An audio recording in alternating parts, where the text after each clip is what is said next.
Absolutely everything has become a culture war and it's making us all act utterly bananas. I was on Reddit recently. There was a subreddit there called Swifty Neutral, and I thought, what? Why would you have a neutral Swifty? And I just found that so odd. It's pop music. It's something that we make for people to enjoy, to have a good time to. But that there was such opposed opinions on it that we had to have these rival groups based around one artist that couldn't coexist in the same online space. And that is kind of mirrored across every kind of fandom. This kind of seeps into every area of our lives. Social media has kind of taken these things and exploded it to the point where you have to pick a side. You have to be for something. If you're not for it, you have to really hate it. There is no middle ground. There is no nuance. There is no conversation to be had. You're either its biggest fan or its greatest detractor. And I just don't know or understand why we all have to be so sure of everything. And I think that makes it fundamentally unpleasant to share this world at times with one another.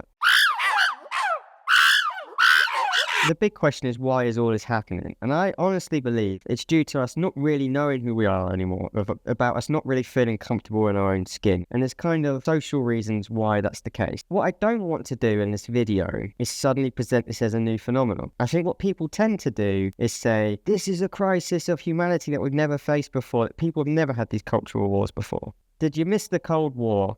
I think identity is important for many reasons. I think when you observe any kind of social animal, they tend to adopt a hierarchy, and that's something that human beings do, and it's been studied in the social sciences that we try to fulfill a role and act to fulfill a certain role within the group dynamic. And so we do that because we want to belong, and we all want to belong in a society. What we've seen is a series of breakdowns of kind of signifiers in society that give us that sense of belonging, that have meant we've gone out and sort of sought out these new kind of identifiers of belonging, which has led to this epidemic of cultural war. Even up to more recent times, within the kind of past 100 years, we lived in these sort of smaller villages and these smaller sort of areas where we did have a very specific role that we filled that made us feel quite valued within society. The doctor that lived in the village was the doctor, and everyone knew exactly who that person was and who they would go to when they were sick. You know, even today, doctors are still very well-respected roles. And yet, the person who was the baker that made the bread was just as vital as the doctor, because you needed your bread. Nowadays, if you want fresh bread, you probably go to Tesco's. The dough and everything else is done. It's a big central warehouse facility somewhere else. If you're that person who's involved in that production of bread, you don't feel any value in it. You don't think anyone thinks you're important in that process. Of course you don't. You don't have any agency over it. You don't have any ownership over it. You don't have your own little shop that you'll pass on to your family, and you don't have your own reputation that you need to uphold and value, and you don't feel valued yourself. And that's probably amplified by the other breakdown that we've seen in society. So I think one of the main areas that we sort of lost that sense of identity is this sort of identity of place. Much of human history, people would settle in an area and generations of their family would live in that area and would support one another and kind of be in condensed bubbles. It's around the 1950s that you see the huge kind of wave of suburbanization. Rather than having these big kind of city centres where people would gather because the areas that you could get to were limited, that you needed kind of centralized resource. That changed with the arrival of the car. If your sense of place was that you were someone that had always lived in a city and all your family lived there before you and lived after you, you probably gathered some sort of kind of identity around that, which was a cornerstone of who you are. And for a lot of people, that's not what that looks like anymore. That does chip away at this sense of who you are, this sense of identity. So we're probably all in a place where, no matter who you are, you have slightly less sense of self than you ever did before. Now, conversely, you are expected to have a greater sense of self than ever before, which only kind of puts this sort of pressure on you, because we're all brands now. Previously, you had no widespread presence. You were known to your family or your friends or the people kind of in your immediate vicinity. But now you are known, if you want to be, to the entire world. You create your Instagram page, you create your TikTok account, you have a X or Twitter account, whatever it is, you're on Reddit. You're constantly broadcasting yourself here, there, and everywhere. There is a greater expectation for you to know who you are more than ever before. I think all that does is aggravate us. We are now constantly releasing press releases about ourselves and our positions on things, and so we have to have a position on something.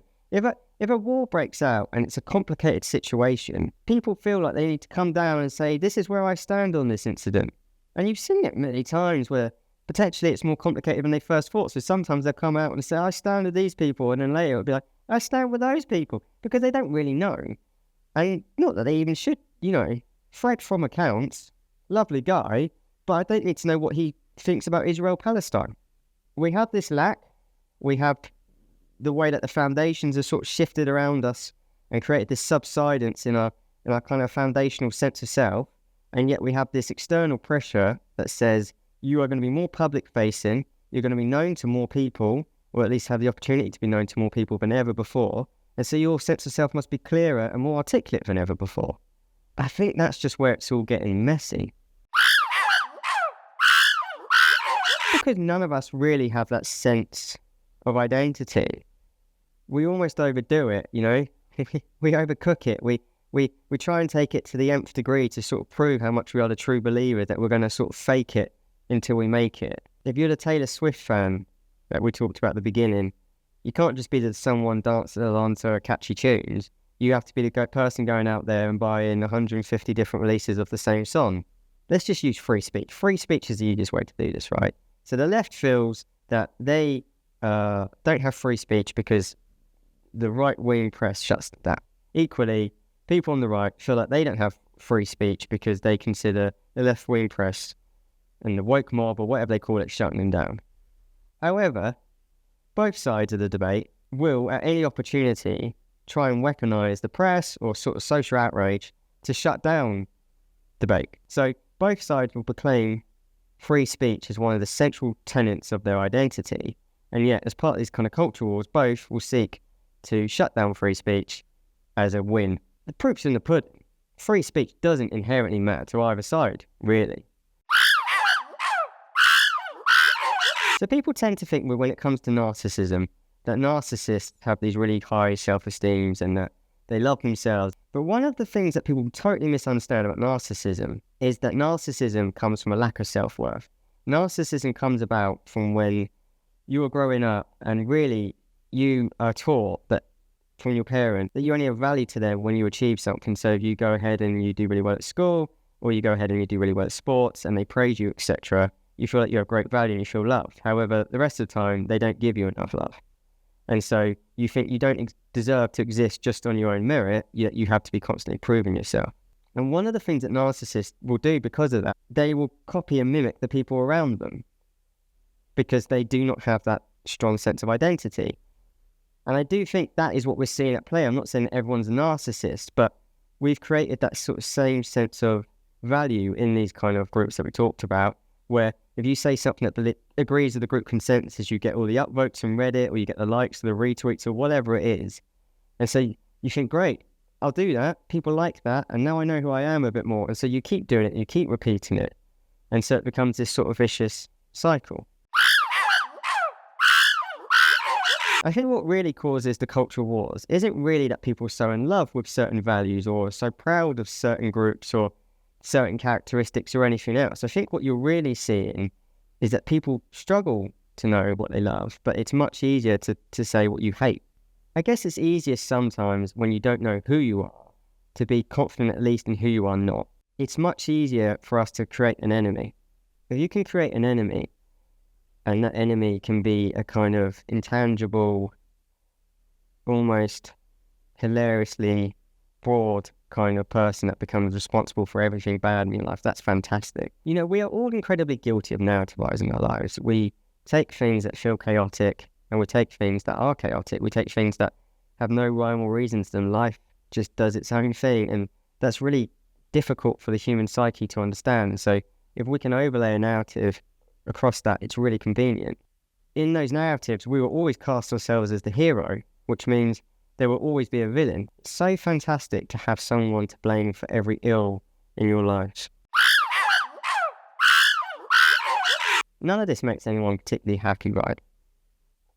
We all kind of feel slightly victimized within society, and we all kind of feel slightly suspicious of one another based on these kind of endless groups that we do belong to or don't belong to and define ourselves against. The only way forward is just trying to kind of focus on ourselves more, on our own failings, to be sympathetic to one another, to try and be more understanding, to understand that people are different. We're all inherently different. We all come from a different position, and if someone believes something that is counter to what we believe, it doesn't inherently make them a bad person. There is space to have disagreement without labelling someone evil. There is space for nuance. There is space for compromise and understanding.